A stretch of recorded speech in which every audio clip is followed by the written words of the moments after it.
Hello there! With the announcement of the upcoming expansion, Legacy of the Sith, we will be traveling to the mysterious planet of Elam in search of Darth Malgus, who has been collecting relics related to an unknown ancient Sith. In this video, we will be looking at what we may already know about Elam from existing Star Wars lore.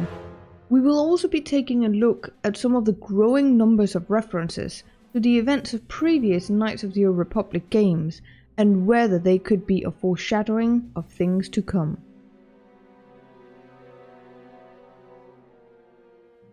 I'm Illeva, and welcome to another of my videos where we examine and discuss the lore surrounding the Old Republic era of the Star Wars universe.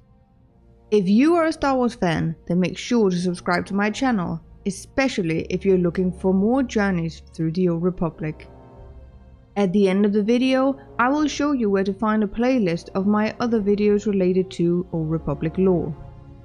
So sit back, relax, and I hope you enjoy your journey.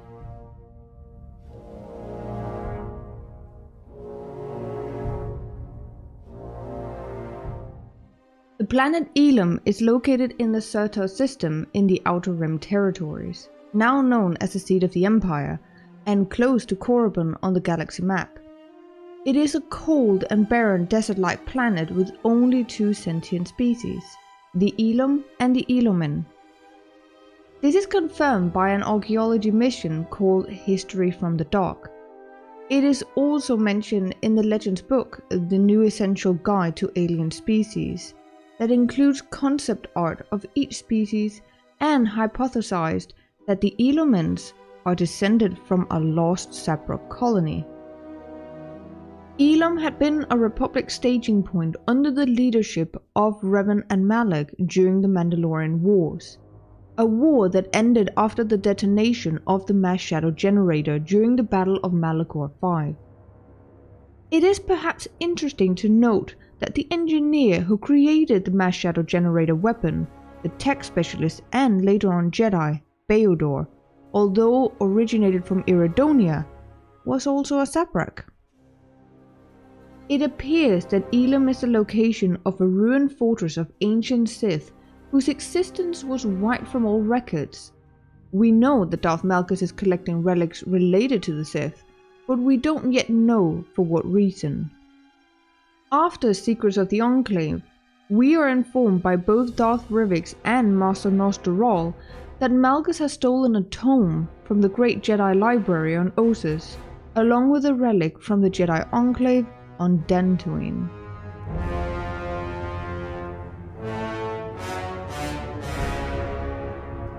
Jedi Master Oden had the Great Jedi Library built on Ossus in order to collect and safekeep all of the knowledge of the Force, both of Jedi and Sith origin. The purpose was to study these ancient artifacts in the sub-levels known as the Chamber of Antiquities, which was only accessible to a small number of individuals. Ossus was devastated during the Great Sith Wars when Exar Kun, a former student of the Jedi Enclave on Dantooine, raided the library in search of the Dark Holocron that was in Oden-Er's possession and subsequently slew the Jedi Keeper. Shortly after possessing the Dark Holocron, Exar Kun caused the star in the Kron cluster near Ossus to go supernova using Naga Sadow's ancient battleship, which caused a massive shockwave and forced the Jedi to evacuate from Ossus. The Neti Jedi Master Ood Benar attempted to escape with a collection of ancient lightsabers.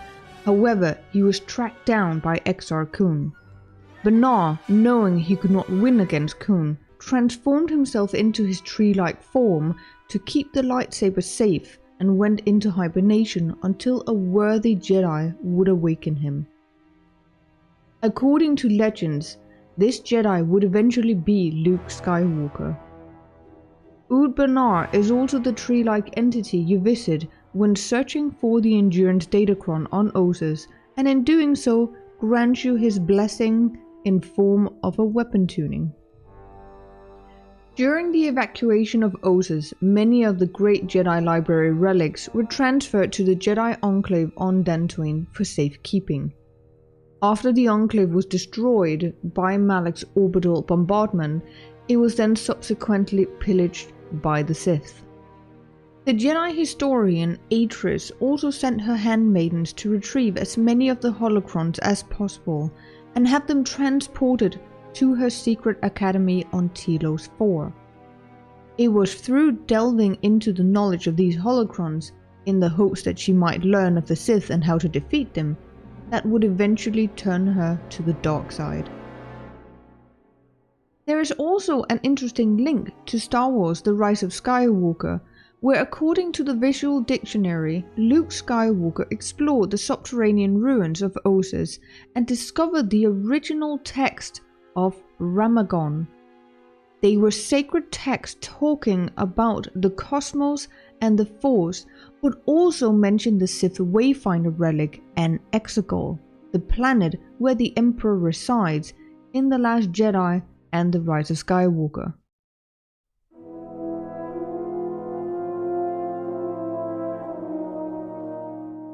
The Jedi Enclave on Dantooine had been a Jedi academy that trained young Padawans who showed the highest potential in the ways of the Force, including a young Revan and his friend Alec. However, it gained a reputation for training students that were inclined to fall to the dark side. After Darth Revan's defeat by Bastila Shan during the Jedi Civil War, Revan had been brought back to the Enclave, where the Jedi Council used a ritual to wipe his mind and give him a new identity. Revan would later return to the Enclave during the events of KOTOR, where he received Jedi training and eventually rejoined the Jedi Order. The Enclave was then bombed into ruins by Darth Malak in an attempt to kill Revan. During the events of KOTOR 2, the Jedi exile Mitra Surik, under the tutelage of Kreia, visits the ruins of the Enclave on Dantooine in search of the last remaining Jedi. She eventually finds Republic diplomat Mikal in the sublevels of the Enclave. Mikal had been searching for the Jedi Council, who had gone into exile after Sith Lords known as the Sith Triumvirate had purged most of the Jedi. Upon finding the remaining Jedi, Mitra returns to the Enclave to meet with the last survivors of the Council in the old chambers to discuss how they can defeat the Sith Lords now hunting her. Displeased by the Council's decision to attempt to sever Mitra's connection to the Force, Kreia reacts by murdering the remaining Council members.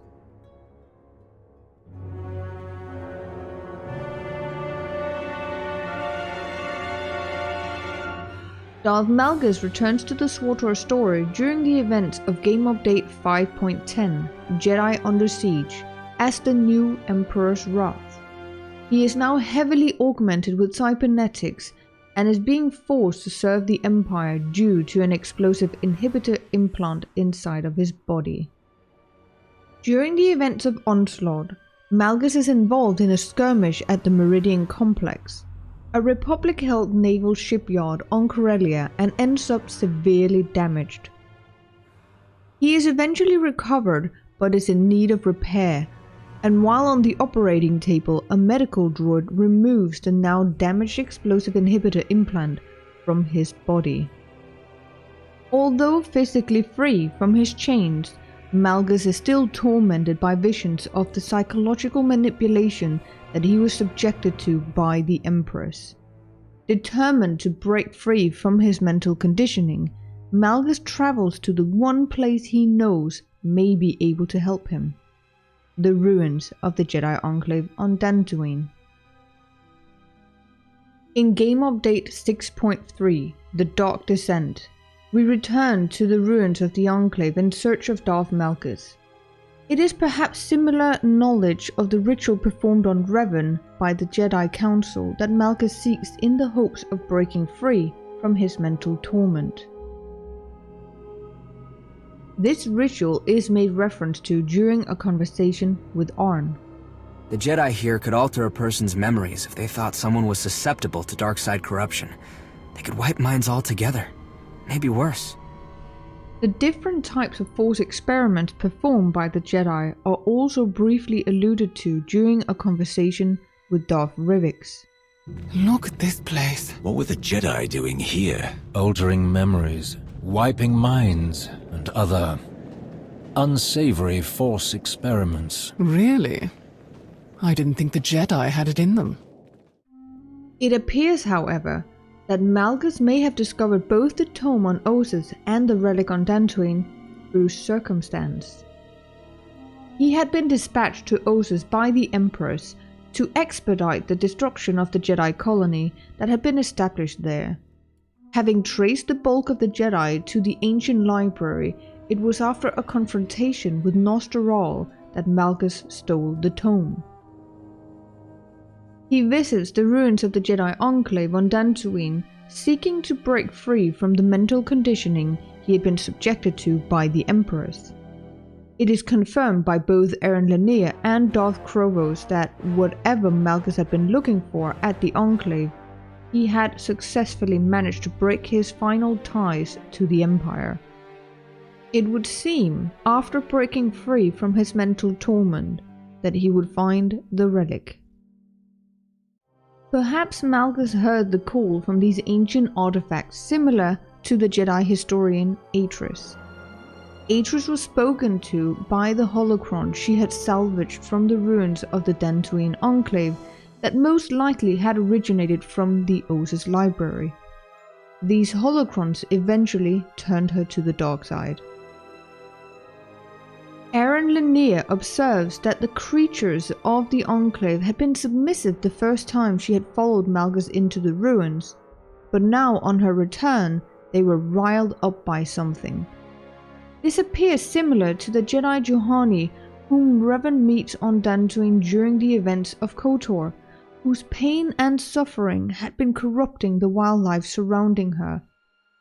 It suggests that whatever relic Malgus had uncovered from the ornate crate in the old council chambers may have released some form of dark side corruption. The Force feels so unnatural here. These halls have seen so much pain and suffering, it echoes through the Force. It wouldn't surprise me if Malgus did something to tip the balance.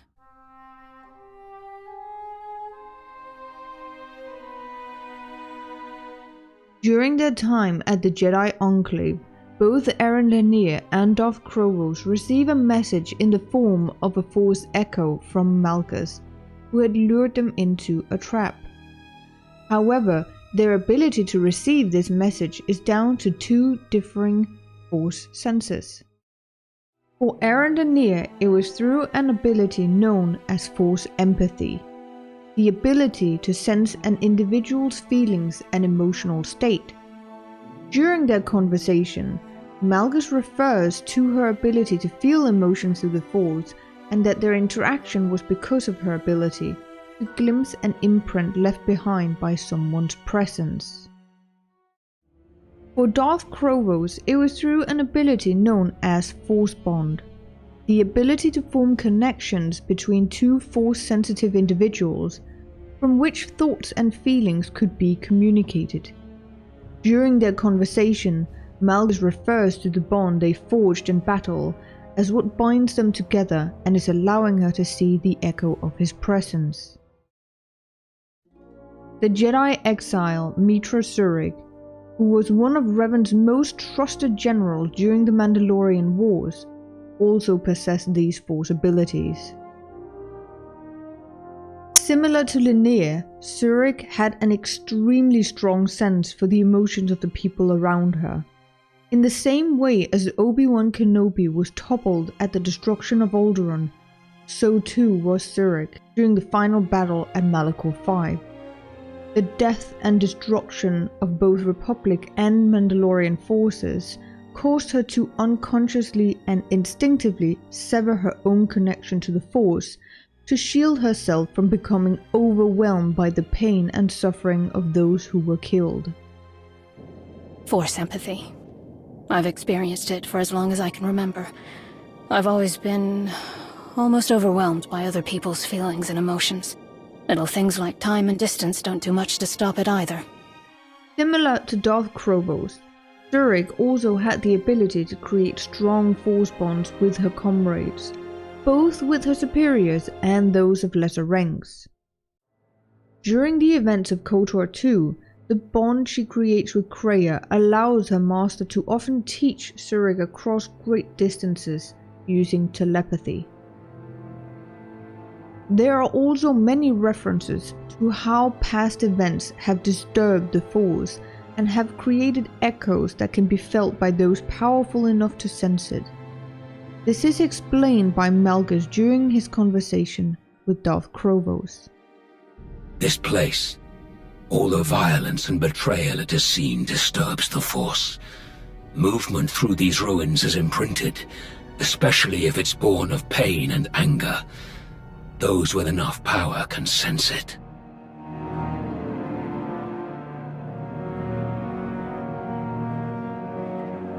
During his conversation with both Aaron Lanier and Darth Krobos, Malgus confirms his attempts to finally break free from his chains and to be no longer ruled by another master. He also tells Krobos that she could have been a capable ally in what is to come, which suggests that he already has grander plans. His motivations could perhaps be compared to the philosophies of Kreia. Kreia had once been a Jedi Master and historian with a keen interest in uncovering the mysteries of the galaxy.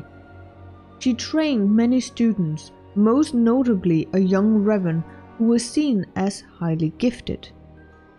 Kreia's teachings were often seen as controversial by the Jedi Council, as she encouraged her students to always question the concept of power. However, eventually Revan would seek out other Jedi Masters to continue his education. After the Mandalorians attacked the Galactic Republic, which saw the beginning of the Mandalorian Wars, the Jedi Council took a stance of caution and inaction. Revan, who did not agree with the Council's decision, once again sought out the guidance of Kreia. Eventually, Revan would defy the Council's decision and led a group of Jedi into battle against the invading Mandalorians. Many of Kreia's former students had left the Jedi Order to join the Mandalorian Wars. Kreia was blamed for Revan's defiance and her teachings were condemned. Her pupils were seen as susceptible to the dark side and the decision was made to exile her from the Jedi Order. Kreia would begin to question her own beliefs and the Jedi Code. She began to retrace Revan's footsteps in search of answers and was drawn to the Sith world of Malachor V, on which she found Darth Revan's former stronghold, the Traya's Academy. According to Knights of the Old Republic tabletop RPG campaign guide, the Sith sorcerers of the Academy presented Kreia with Sith Hermetica. These manuscripts claimed insight into truths of the cosmos, and the sorcerers claimed insight into secret realities. They argued that awareness of the Force exposes the contradictory and aimless nature of existence to be a lie. The Force betrays Force-sensitive beings, forcing them to live in the compromised, chaotic universe, to live the lie. Kreia also learned of a forgotten legacy of the Sith that had lurked in the unknown regions for thousands of years. Learning that the true Sith, a greater evil to the galaxy that descended from the ancient exiled Jedi, existed still in the far reaches of the galaxy. While wanting to denounce the teachings, Kreia falls under their seductive suggestions. She falls to the dark side and becomes Darth Traya. Through her knowledge and understanding of both the light and the dark side, she concluded that not only must the Jedi be destroyed, but also the Sith, and finally, the Force itself. The wound in the Force at Malachor V, caused by the detonation of the mass shadow generator, proved it to be possible and she began hunting other Force runes throughout the galaxy, hoping to discover a technique that would allow her to destroy the Force itself. If Darth Malgus truly wants to break free from his chains and never again have a master, then perhaps he has drawn a similar conclusion to Kreia. That similar to Kreia, he must find a way to destroy the Force itself. Thank you for taking the time to watch this far into the video. If you're looking for more of my videos discussing Old Republic lore, then check out my playlist of previous videos up in the right corner. Also, don't forget to hit that subscribe button so that you don't miss out on future videos that I have planned. Thank you for watching. If you like this video, then please consider giving it a thumbs up. And I would love to know in the comments what you are looking forward to the most in Legacy of the Sith. Finally, I would like to thank my patrons for their continued support. If you would like to become a patron for as little as $1 a month, then links and more details can be found in the description down below. Bye!